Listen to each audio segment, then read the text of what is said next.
हमारे महाराज जी से किसी ने पूछा, महाराज जी सत्संग में नींद क्यों आती है? तो महाराज जी बोले, थका मांदा व्यक्ति उसको फूलों की सेज मिल जाए तो स्वाभाविक नींद तो आएगी। तो कथा कीर्तन सत्संग ये फूलों की सेज है, इसलिए नींद आ जाती है।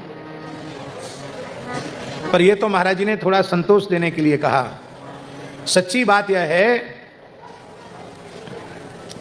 तुलसी पूर्व पापते हरि चर्चा न सुहाय। पूर्व का पाप प्रबल होता है तब कथा कीर्तन में जप में नींद आती है। तमोगुण समाप्त हो जाएगा, सतोगुण बढ़ जाएगा तो नींद नहीं आएगी। महाराज जी से किसी ने पूछा, महाराज जी जब माला लेते तब नींद क्यों आती है, इसका समाधान कीजिए।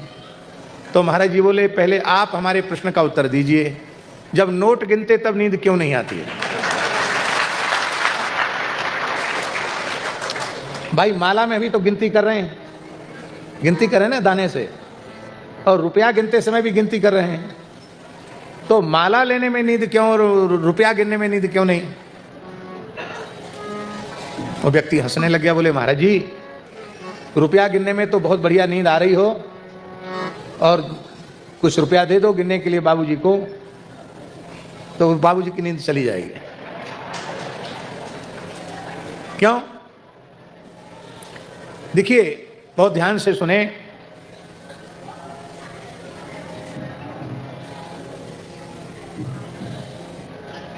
रुपया गिनने में नींद इसलिए नहीं आती है कि सारा हिसाब किताब बिगड़ जाएगा, यही बात है कि नहीं?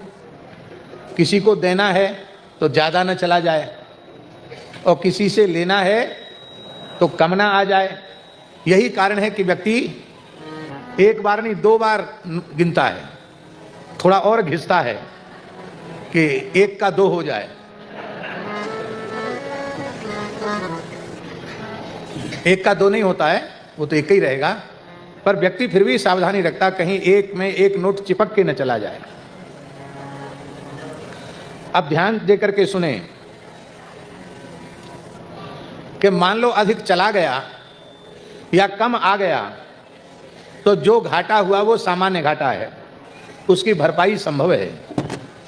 पर सत्संग में हम सो गए, भजन में हम सो गए, और वही अंश वही वाक्य हमारे जीवन में परिवर्तन लाने वाला था, हमारा परम कल्याण करने वाला था, और उसके सुनने से हम वंचित रह गए, तो हमारा कितना बड़ा घाटा हो गया। तो जब भजन के प्रति, सत्संग के प्रति जब महत्व बुद्धि का उदय हो जाएगा, तो फिर कभी कथा कीर्तन भजन सत्संग में नींद नहीं आएगी, नींद नहीं आएगी।